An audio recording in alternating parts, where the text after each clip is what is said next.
2023년 국가별로 FDI 들어온 거를 정리한 건데, 보시면 1등이 싱가포르, 2등이 일본, 3등이 홍콩, 4등이 차이나, 5등이 한국입니다. 2023년 한 해만 봤을 때. 네. 이제 누적적으로 봤을 때는 한국이 1등인데, 최근에 들어서는 베트남에 메인으로 투자하는 나라가 이런 나라들입니다. 싱가포르, 일본, 홍콩, 중국. 그래서 요즘 제 고객들도 싱가포르 고객이 진짜 많이 늘어요. 예. 싱가포르, 말레이시아, 그리고 홍콩, 대만 이쪽 계열에 있는 분들이 좀 많이 느는 편이에요. 실제로 부동산을 구입하시는 분들도 한국인들은 좀 파는 추세고, 외국인들 중에서도 이제 싱가포르, 홍콩, 제가 말씀드렸던 지금 요 4개 국가 고객들이 거의 뭐 월등히 많이 들어가는 것 같아요. 이제 베트남 경제 성장에서 한국의 비중은 조금씩 줄고 있다라고 이해를 하면 될 것 같아요. 이제 최근에 대규모로 FDI가 들어온 것들인데요. 여기 보시면 아시겠지만 광린, 꽝린, 하이빈, 하이퐁 이제 이런 데들이 메인으로 들어오고 있습니다. 하노이 옆.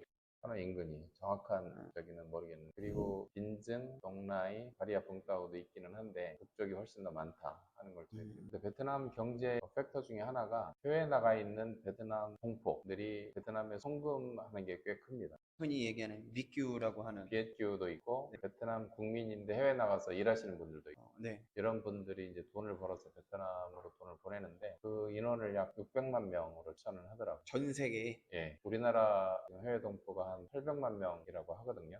네. 그러니까 베트남도 꽤 많은 숫자가 해외에 나가 있는 거고요. 600만 명 중에 한국에 거주하는 사람도 꽤 있을 거고, 한국으로 시집 오신 분들도 꽤 계실 거고. 있겠죠. 그리고 매년 한 13만에서 15만 명씩 증가하고 있다고 합니다. 그래서 이 분들이 베트남에 돈을 송금하는 거, 네. 베트남 경제에도 큰 역할을 하고 있습니다. GDP의 2023년으로 보니까 한 3.3% 정도 되는 금액을 계속 투자를 하시고, 또 가족들 생활비로도 보내시고 그러고 있어서 베트남 경제의 활력도로 작용을 하고 있습니다. 외국인 관광객 유입인데, 외국인 관광객들이 와서 사용하는 게 또 베트남 경제 활력의 한 축이거든요. 지금 코로나 이후에 빠르게 회복을 하고 있는데, 2024년 1, 4분기까지 쭉 늘다가 그 이후로 다시 좀 줄고 있어요. 그래서 베트남에 제일 외국 관광객들이 많이 들어왔을 때가 2020년 1월, 그때 한 200만 명 정도가 들어왔었는데, 최근 숫자가 한 127만 명? 이 정도 되거든요. 코로나 터지고 나서 마무리되고 나서도 아직 그 코로나 전까지 회복은 안 됐네요. 그래프로 봤을 거죠. 때는. 피크 대비해서 70% 정도 회복이 됐다. 하긴 그때 저희가 19년 한 말 때만 해도 정말로 지나다니면 다 한국 사람이고 막 그랬었는데. 네. 그때는 중국 관광객도 많았는데, 네. 최근에 중국 관광객들이 생각보다 많이 안 들어오더라고요. 중국 소비자들이 지갑을 닫고 있어요. 친구들 되게 큰 손인데. 예, 맞습니다. 이제 베트남 정 외환 보유고인데, IMF에서는 그 나라 수입의 3개월치가 적정 외환 보유고라고 이야기를 하고 있거든요. 그 정도 수준에서 외환 보유고를 유지하고 있습니다. 한때 외환 보유가 막 늘어났었는데, 네. 환율 방어하느라고 좀 많이 사용을 해서 줄어있는 그런 상태. 베트남 중앙은행 기준금리인데 현재 4.5% 유지하고 있고요. 미국이 금리를 올리니까 바로 내수가 너무 위축이 되니까 바로 금리를 내렸고, 현재 4.5%까지 내리는 상태입니다. 과거 4%까지 내렸었는데, 네. 물론 그보다는 지금 0.5% 높은 수준에서 유지를 하고 있습니다. 인플레이션인데요. 네. 베트남 정부의 목표는 인플레이션을 4%에서 4.5% 사이에서 관리하는 게 항상 매년 목표고요. 여기는 약간은 여기 정부의 통제력이 강한 나라이기 때문에 네. 이 목표는 항상 이 수준에서 관리를 하고 있습니다. 그래서 미국처럼 인플레이션이 큰 화두는 아니에요. 신용 공급인데요. 이거는 이제 은행들이 대출해준 잔액이 얼마나 늘어나느냐를 보여주는 겁니다. 베트남 정부는 보통 한 14에서 15% 정도 늘어나도록 관리하는 게 목표이고, 근데 올해는 9월 달까지 9%밖에 늘지가 않았어요. 그래서 올해는 시장에 자금 수요가 많지 않아서 은행들이 돈을 빌려줄 수 있는 여력이 있음에도 불구하고 대출을 원하는 사람들이 많지 않은 그런 한 해를 지금 보내고 있습니다. 옛날에는 프로 대출해 가려고 했는데 은행들이 한도가 없어서 막 한도를 늘리려고 중앙은행하고 막 딜을 하고 막 그랬던 적도 있었는데, 그에 비하면 지금은 내수 경기가 위축돼 있다 보니까 신용 공급도 약간 슬로우하게 늘어나고 있는 그런 상황입니다. M1, M2인데요. M1, M2는 이제 화폐량을 나타내는 건데, 네. 2022년에 갑자기 M1이 줄어서 살짝 긴장을 좀 했었는데, 네. 다시 23년에 회복이 돼서 큰 우려 없이 통화 공급이 이루어지고 있다라고 이해를 하고 있습니다. 환율인데 보시면 아시겠지만 1996년에 약 10,000원 정도 했던 달러가 지금 25,000동이잖아요. 10,000동 정도 했던 달러가 25,000동이 넘어섰잖아요. 세월이 지나면서 계속 달러 대비 절하되는 동화의 운명을 보여주는 목표고요. 코로나 전에 23,000동 수준에서 상당히 안정화되는 듯 했는데 최근에 달러가 다시 강세로 돌아서니까 약세로 돌아서는 모습을 볼 수 있습니다. 제가 처음에 왔었을 때 기억하는데 16,500동이었거든요. 네. 지금 25,000동이 넘어간다는 게 참 감회가 새로워요.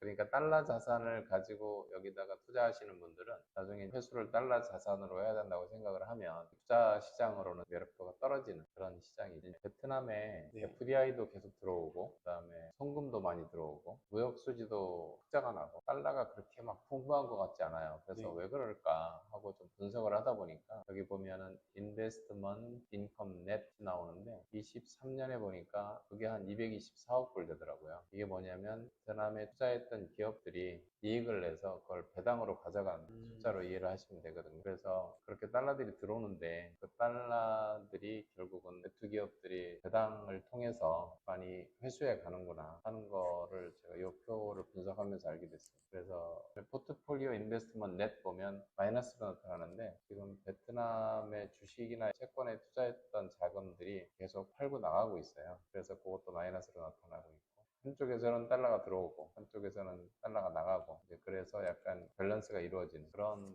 상태입니다. 그거를 우리가 이해할 수 있는 표로 보시면 됩니다. 원화 대비 동화의 환율인데요. 우리 한국 사람들 입장에서는 이게 이제 중요한 환율인데 사실 이게 요즘 제일 이슈 중에 이슈죠. 네, 예. 그래서 과거 한 10년, 코로나 전 기준으로 10년을 보면 20을 기준으로 등락을 거듭했다고 보면 될 수가 있어요. 그런데 코로나 지나면서 이 기준선이 밑으로 내려왔어요. 한 18 정도로. 이 얘기는 무슨 얘기냐면 동화가 달러보다 더 비싸졌다. 이 얘기거든요. 그래서 기본적인 잠재 성향률 차이도 있고 그다음에 경제 펀더멘탈 차이도 있는 거. 그래서 이게 세월이 지나면 아마 이거는 좀 계속 좀 낮아지지 않을까 그렇게 예상을 합니다. 그래서 5년이나 10년 뒤에는 기준을 한 18 정도로 생각을 한다면 낮아질 수 있을 것 같아요. 그래서 한국에 투자하신 분들은 투자 수익 플러스 환차 이익도 좀 기대할 수 있지 않을까 그렇게 생각을 합니다. 좋은 소식이네요. 네, 베트남의 빚이 얼마나 많은가를 보는 편인데요. 가계부채 숫자를 정부가 발표를 안 해요. 지금 정확한 숫자는 없는데 2020년에 HSBC에서 나름 분석을 해서 발표한 자료가 있더라고요. 그때 보니까 한 66%. 그래서 생각보다 베트남 가계도 좀 있구나. 한국처럼 많진 않지만 이제 그거를 볼 수가 있고요. 정부는 되게 빚이 별로 없어요. 지금 GDP 대비 37.5%니까 정부의 재정 건전성은 아주 양호하고 또 프라이빗 섹터도 한국, 중국에 비하면 상당히 빚이 없는 편이에요. 그래서 베트남 경제는 그렇게 빚이 많은 경제는 아니다라는 것을 볼 수 있는 표입니다. 이제 베트남 정부의 신용 등급인데 현재 S&P 기준으로 BB 플러스 스테이블이고요. 투기 등급의 마지막 제일 높은 등급에 와 있고 여기서 등급이 올라가면 BBB 마이너스